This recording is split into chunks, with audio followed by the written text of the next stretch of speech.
After Bobby's brief excursion to check on Valine and Gary, you just don't. He's back to the Senate to try to solve the problem betwixt his parents over the Takapa deal. But it sounds like the problems are more deeply rooted.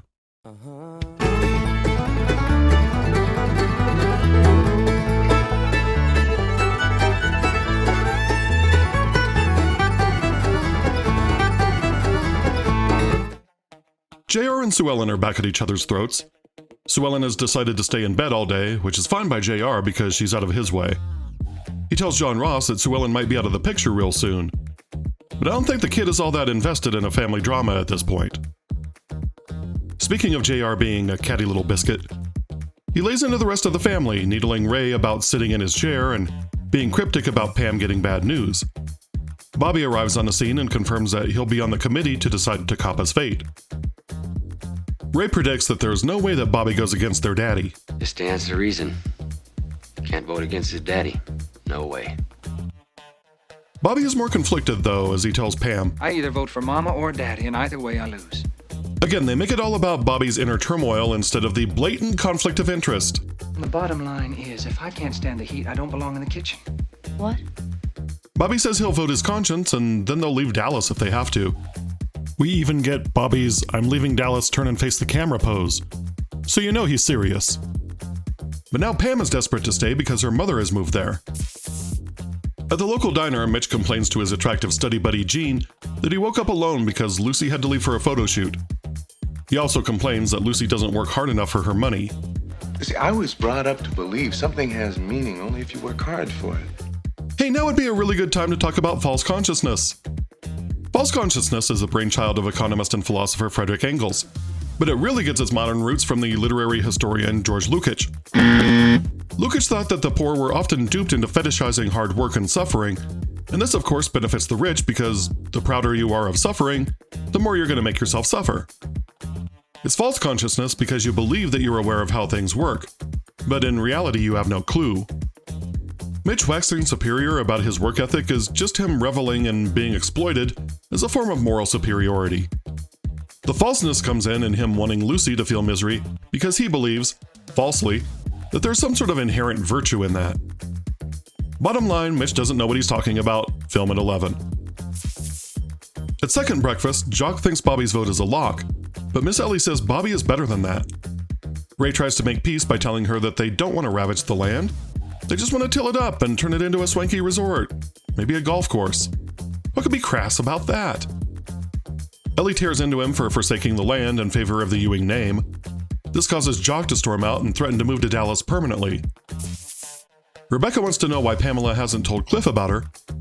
Pam explains that Cliff is a very complicated man who would probably see his mom as an endless source of cash in his war against the Ewings. And that's the kind version of Cliff. At Ewing Oil, we finally catch up with JR and Leslie after their proposed deal last episode. JR says he wants her, but he can't leave Sue Ellen at this point. Not with his parents fighting. Oh, I understand you, JR. Truly, I do. After a game of tennis so that Linda Gray can show off her ridiculously perfect legs, Sue Ellen and Clint stop off for lunch. He says he wants to get a jump on getting a divorce so he and Sue Ellen can be together for real.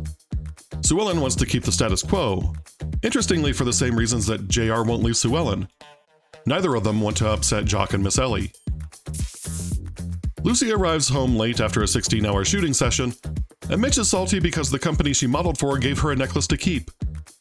He all but tells her to quit her job so that he can support them by parking cars, and she rightly tells him to shove his righteous indignation up his James Spader hair helmet. At South Fork, Bobby and JR plot to get the elder Ewings back together, but JR thinks it's no use. His mama and daddy are as good as divorced. If that happens, goodbye Ewing Oil. Rebecca, under an assumed name, drops in to see Cliff.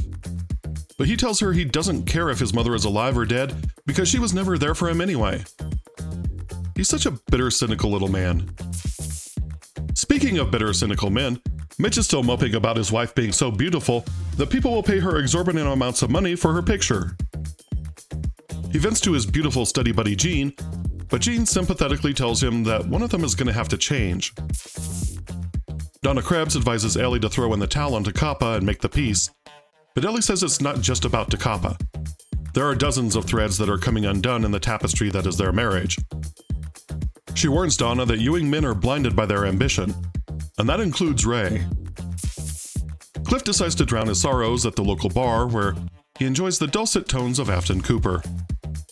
He also runs into a fellow oil man named Dave Stratton, who happened to be in Southeast Asia at the time of the counter-revolution. And Dave tells Cliff that known JR fixer Hank Johnson was very visible before the revolution. Rebecca confirms to Pamela that she knows Cliff is hurt, but she also considers telling Cliff that she's wealthy so that he'll love her again. That's just heartbreaking. JR visits Jock at his hotel room, and we get the first in a long line of 1980s aesthetics, as everything in the room is blue. We'd later see the same style with Cliff Barnes' gaudy Smurf pad. JR worries that a divorce means the death of Ewing Oil, but Jock promises to sell it before that happens.